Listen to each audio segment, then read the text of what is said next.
So we come to the third part of the welterweight history, boxing history. So we finished on Carmen Basilio relinquishing the title to go up to middleweight and beat and fight the likes of and beat and lose to Sugar Ray Robinson, etc. So fighting Gene Foreman and all that at middleweight. But again, here we are at welterweight. So June the 6th, 1958. Virgil Atkins wins in the fourth round. Referee stops the fight against Vince Martinez from the US in St. Louis, Missouri for the vacant title. Then December the 5th, 1958, Don Jordan wins on points over 15 rounds against Virgil Atkins in Los Angeles. Then April the 24th, Don Jordan wins on points over 15 rounds against Virgil Atkins. Again he wins, this time in St. Louis, Missouri. July the 10th, 1959, Don Jordan wins on points over 15 rounds against Denny Moyer from the US in Portland.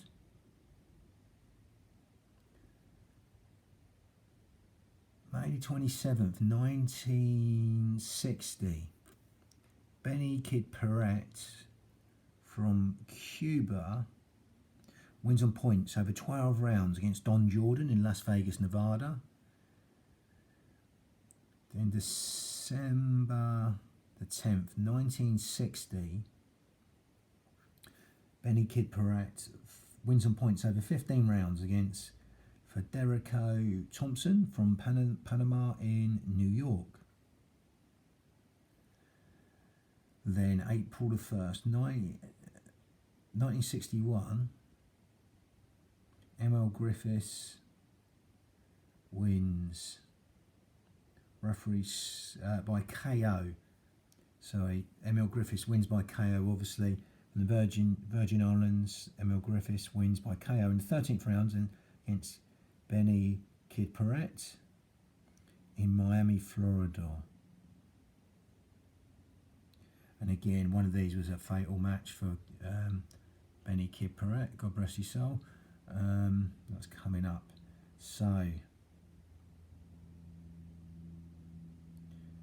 yeah, that was in Miami, Florida. Then we go June the 3rd, 1961, M.L. Griffiths from the Virgin Isles wins by KO in the 13th round. So we've already done that one against Benny Kid Perret. But then we go June the 3rd, 1961. M.L. Griffiths wins. M.L. Griffiths wins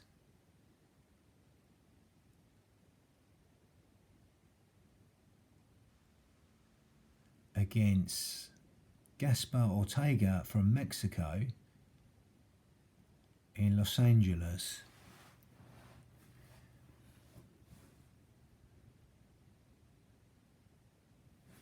Then we've got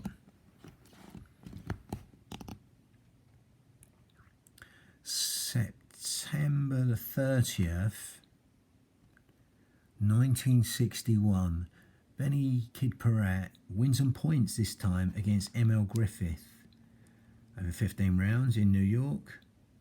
And I think this is the fatal one here. So yeah,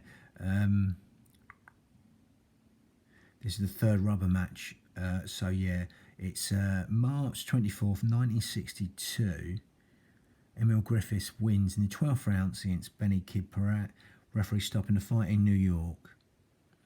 And then you got July the 13th, 1962. M.L. Griffith wins on points over 15 rounds against Ralph Dupas from United States in Las Vegas, Nevada. Then you got December the 8th, 1962. M.L. Griffith wins the 9th round by retirement against George Fernandez from Argentina in Las Vegas, Nevada. March the 21st, 1963. Lucien Rodriguez is someone else. Luis Rodriguez from Cuba wins on points over 15 rounds against Emil Griffith. It was in Los Angeles. June the 8th, Emil Griffith. June the 8th, Emil Griffith. 1963, Emil Griffith gets his revenge, wins on points over 15 rounds against Lucien Rodriguez in New York. Then he fights him in a rubber match, wins another rubber match, 2-1. June the 12th, 1964, Emil Griffith wins on points over 15 rounds against Luis Rodriguez in Las Vegas, Nevada. Then September the 22nd, 1964, Emil Griffith wins on points over 15 rounds against Brian Curvis from Wales on points. Beats Brian Curvis on points from Wales at 15 rounds.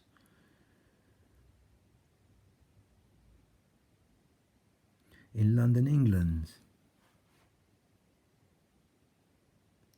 Then March the 30th, 1965, Emil Griffith wins over 15 rounds on points against Jose Stable from Cuba in New York.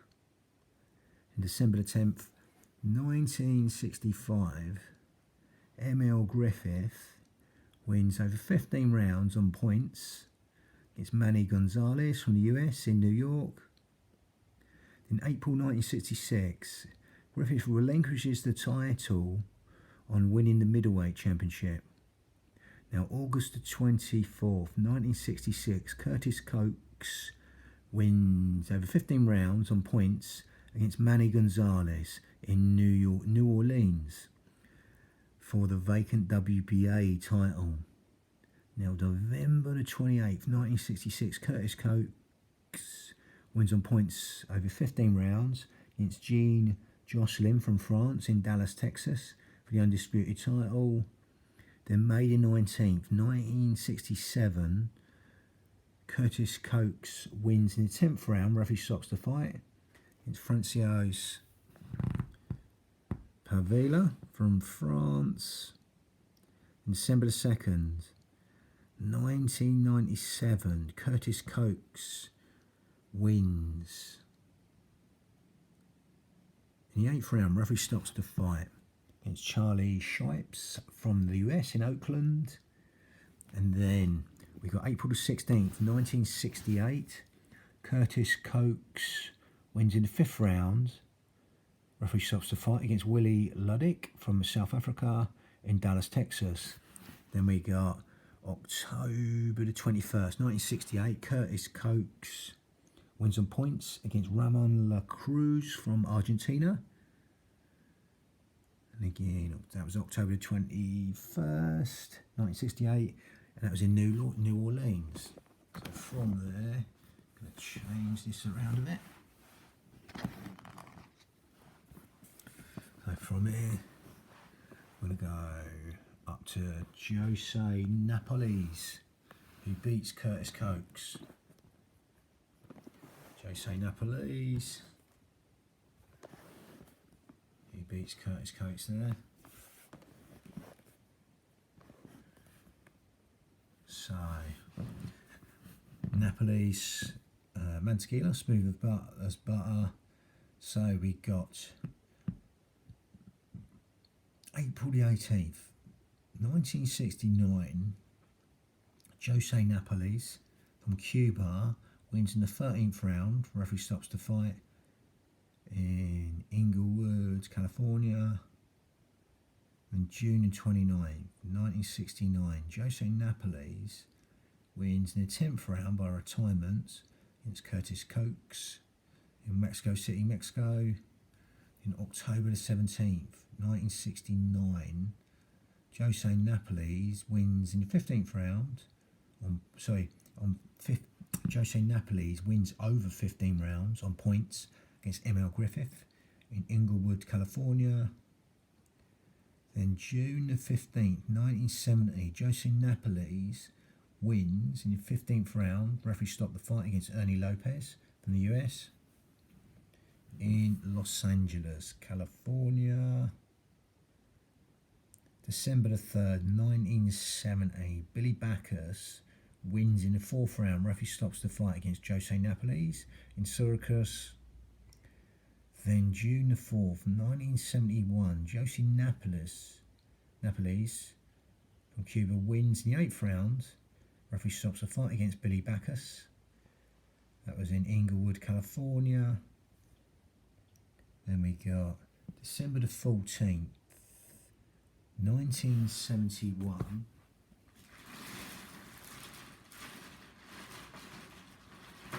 December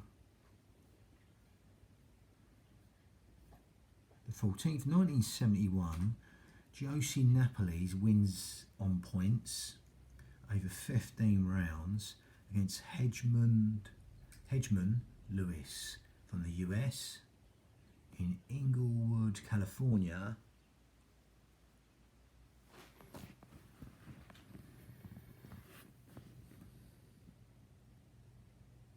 Then we got March the 28th, 1972. Jose Napoles wins in the 7th round by KO against Ralph Charles from England in Wembley, England. Then June the 10th, 1972. Jose Napoles wins in the 2nd round. Referee stops the fight against Adolphe Pruitt from the US in Monterrey, Mexico. Now, May 1972. The New York Commission stripped Napoles for refusing to meet Backus again. Now, June the 16th, 1972, Hedgemon Lewis wins on points over 15 rounds against Billy Backus in Syracuse. That's for the vacant New York title there, a version of the title. Then we got December the 8th, 1972. Hedgemon Lewis wins on points over 15 rounds against Billy Backus in Syracuse, New York. Again, repeat result, but same place also, but different date. Twice he did that against Billy Backus.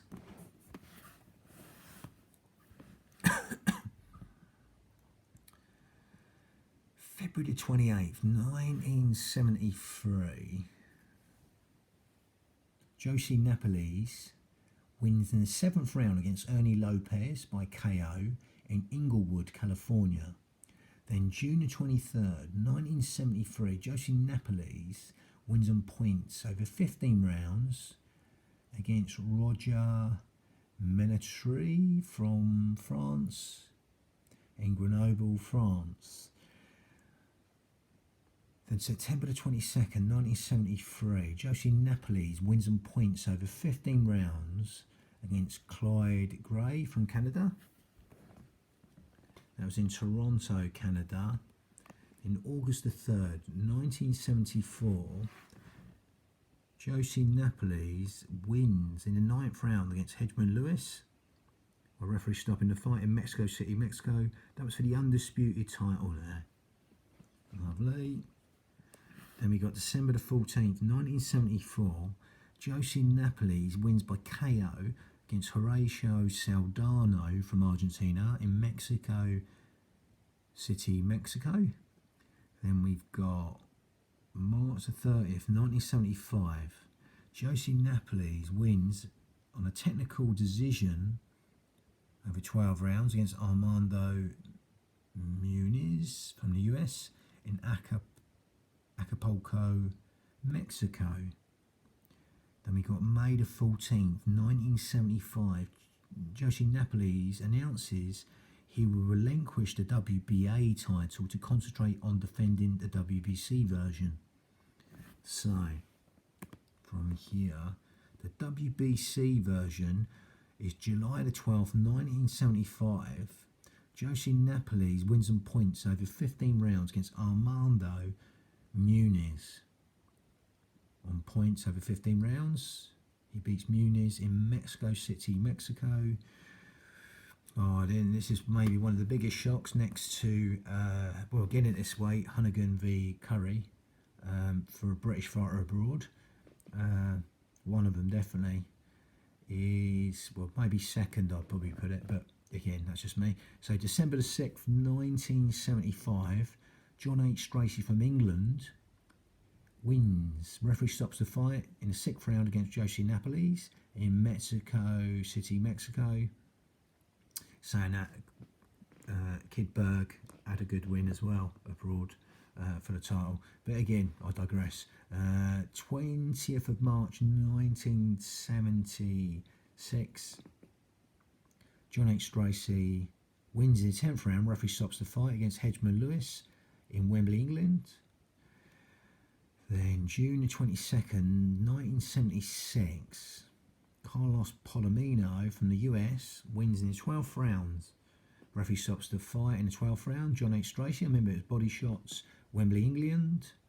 And then we got January 22nd, 1977, Carlos Palomino wins in the 15th round against Armando Muniz by referee stopping the fight in the 15th round, Los Angeles, California.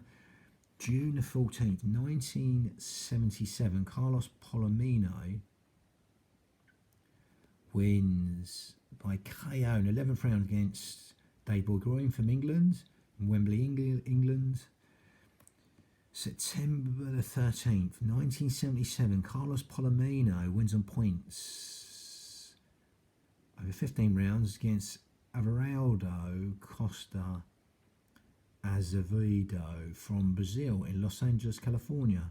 Now, December the 10th, 1977, Carlos Palomino wins by KO in the 13th round against Jose Palacios from Mexico in Los Angeles. February 11th, 1978, Carlos Palomino wins in the 7th round by KO against Ryo Sorimachi from Japan in Las Vegas, Nevada. Then March the 18th, 1978, Carlos Palomino wins in the 9th round. Referee stops the fight against Minoun Mohata from, I think that's Morocco. In Carlos Palomino stops Mimoun Mohata from Morocco, I think, in the 9th round. Referee stops the fight, Las Vegas, Nevada. Then May the 27th, 1978, Carlos Palomino wins on points over 15 rounds against Armando Muniz in Los Angeles, California. Then January the 14th, 1979, Wilfred Benitez, the Puerto Rican, wins on points over 15 rounds against Carlos Palomino in San Juan, California. And again, Benitez has the record of being the youngest champion ever at 17 years old. Yeah, not this weight, but another weight. But again, yeah. So again, cracking fighter Benitez. So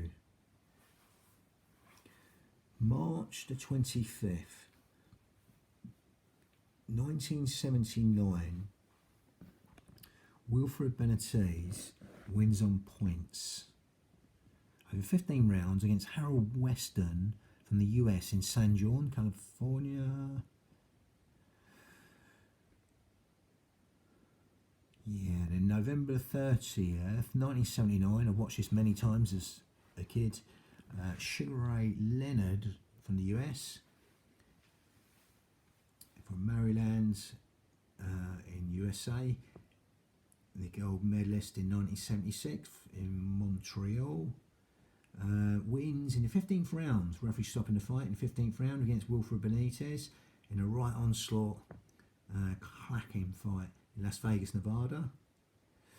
Then one of the scariest knockouts I've seen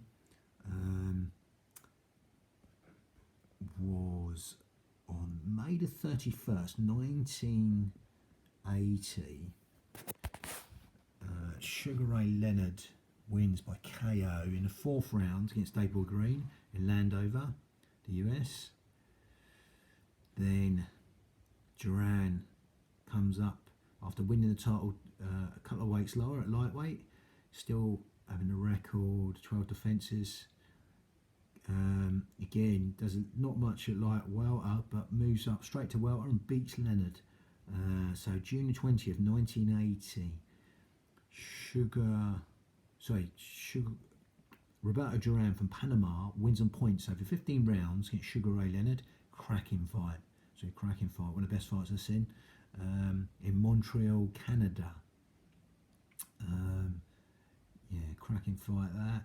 And again, Duran only had a solitary loss in 80 odd fights there, which he reversed. But in the rematch, no mess. So it was November the 25th, 1980. Sugar Ray Leonard wins by retirement. Duran, in the 8th round, Duran turning and saying no mess, the famous words, in New Orleans. But again, my God, he redeemed himself after that, Duran. It was even though it was there, he was more than forgiven for that. So again, November the 25th, 1980, Sugar Ray Leonard, so we already got that one. So March 28th, 1981, Sugar Ray Leonard wins. In the 10th round, referee stopping the fight against Larry Bonds from the US in Syracuse, New York. Again, we go September the 16th, 1981. Sugar Ray Leonard wins, pulling it out the bag. Referee stopping the fight in the 14th round against Thomas Hearns in Las Vegas, Nevada for the undisputed title. Angelo done these famous words, "You're blowing it, son," to Leonard, and he comes out and catches Leonard with a volley of shots and stops the fight. Another cracking fight I watched many times. So the WBA title now. So we start off on 28th of June 1975. Angel Espada from Puerto Rico wins on points over 15 rounds against Clyde Gray in San Juan, California. That's for the vacant title.